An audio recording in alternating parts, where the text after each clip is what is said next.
We're 7 weeks into the 2014 legislative session, and the legislature could be doing some work. It actually has a lot of bills left over from 2013, but it's not doing very much at all. It's basically going through some rituals on the floors of the houses, very brief rituals, introducing guests, adjourning in memory, meaningless resolutions, and that sort of thing. The committees could be working on those bills, but they're not doing it either. The only thing that's going on in the Capitol these days is committees holding what they call informational hearings, which sounds pretty legitimate. You know, you should have some information on something before you legislate on it.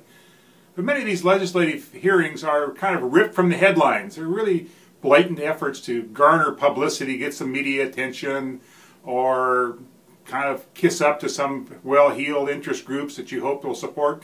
After all, this is an election year. People are running for re-election or sometimes for higher office. A good example is what happened on Tuesday when Bob Wieckowski, a state assemblyman, staged a hearing ripped from the headlines on the data breaches at department stores such as Target, and made a big thing about Target refusing to show up for the hearing.